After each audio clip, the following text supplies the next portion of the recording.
Hi, I'm Joanna Fantozzi, Associate Editor with Nation's Restaurant News, and I'm here with Chris Tomasso, CEO and President of First Watch, to talk about the brand's new next-gen store concept. Thank you so much for being here. Thanks for having me. So could you walk me through kind of the elements of the new store design? Yeah, so we're kind of in constant evolution, and our latest prototype, if you will, is a larger footprint to start with, and it has some key elements in it that we believe really helps unlock a lot of upside potential for us. Probably first and foremost to that is a greater emphasis on our outdoor patios.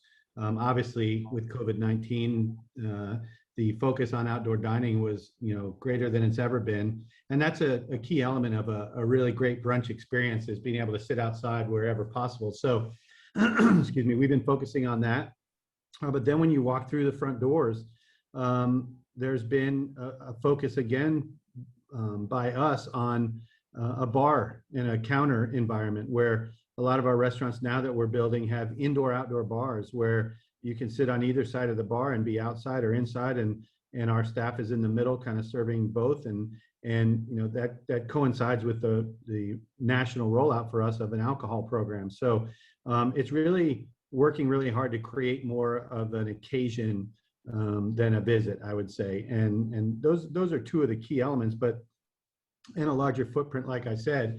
And then something the consumer doesn't see is greater capabilities in the back of the house to accommodate the growing and stabilized off-premise business that emerged through COVID-19. So whether it's a separate make line, a dedicated pickup window on the side or door on the side of the building, just something so that we can maintain the integrity of the in-restaurant dining experience while still accommodating the this growing segment of people who want to enjoy our food at their house or off premises. Mm-hmm. And what was the process of figuring out the store design that was best for your brand?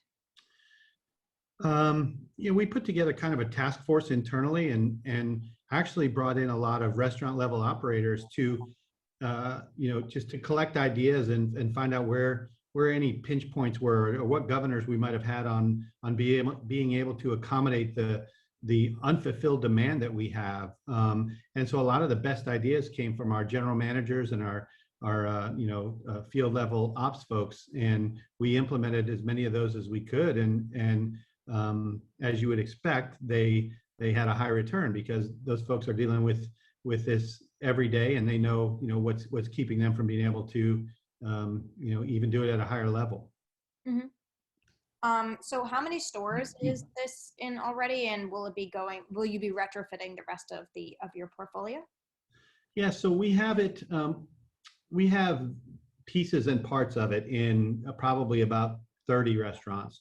The full on prototype, where it has everything, all of the components, is in about 5 right now, and they're ones that we opened during 2020, during COVID, that have set us up. And then from a retrofit standpoint, obviously, we're still in the analyzing and tweaking, but we'll go back and look at our portfolio of 385 restaurants and determine what tool in that kit of parts that we have can be applied, because unfortunately, with a portfolio as broad and frankly that's been built over so many years as ours, you can't apply every one. So we'll find the ones that we can do and put those in there over time. Mm-hmm. And the store format really seems to, as you were mentioning, embrace this sort of balance of off-premises needs and fast convenience, but also that in-person experience and kind of inviting folks in and to relax and enjoy their meals. How do you kind of figure out that balance? So, I mean, really the approach we took was, how can we accommodate the growing off-premise business, but maintain the integrity of the dining experience, which is really what we're about. We're about the environment, the food, the hospitality, the service, and we wanted to maintain the integrity of that. And we don't believe that that's best done with to-go bags out in the dining room and drivers picking them up. And so we're really trying to bifurcate those two experiences within one box and one prototype.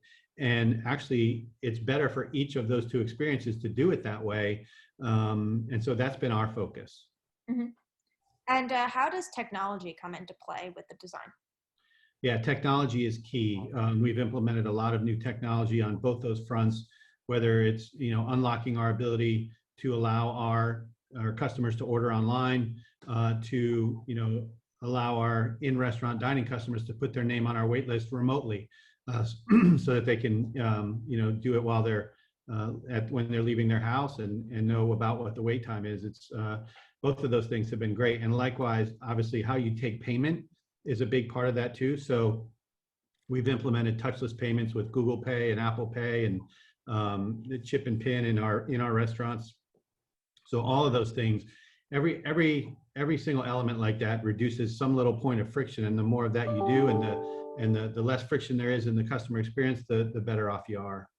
Mm-hmm. And so we've seen a lot of these store overhauls lately, a lot of them. I know you're nodding your head, you've seen them too, but what I've seen a lot of is a lot of quick service restaurants are doing this, but I think it's so interesting that you guys are kind of are doing it your way. And why do you think it's also important to kind of jump forward into the next generation of what a restaurant could be, not only for quick service but also for full service?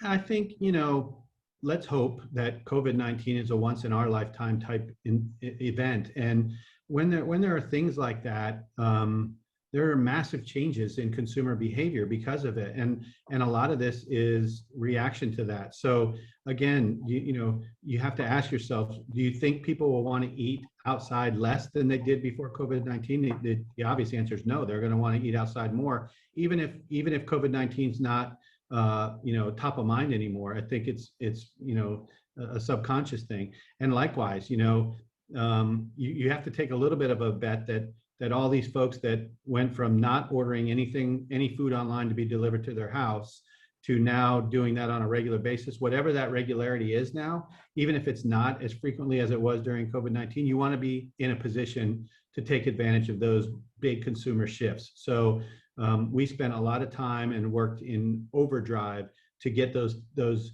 pieces and parts in place for us so that we could be in a position to succeed on the other side of COVID-19 and take advantage of these shifts in consumer behaviors. Mm-hmm. And so how else do you think that the First Watch brand is evolving, and how do you think that the breakfast and brunch segment in general is changing? Yeah, I think for us, we're 38 years old, but we really do feel like we're just getting started with the innovation and the evolution that we've undertaken. Excuse me. We've adopted a culture of change at our organization, and I think that's what's kept us from looking and feeling like a 38-year-old concept. Frankly, there's a lot of folks that don't know we're a chain, first of all. So we're constantly evolving from a culinary side, from an environmental side, and technology and other things. So for us, that's been the way that we've stayed relevant, and we're always looking forward to ensuring our relevancy for the next 38 years. So that's just always been our focus. We don't ever take a pause at where we are. We feel like evolution is a journey that we're on, and it will continue. So we don't ever say, okay, we've done that, let's stop now and ride this for 2 or 3 years. Even though we've had tremendous success at same store sales and unit growth and all those, we're constantly looking for how we can be better tomorrow than we were today.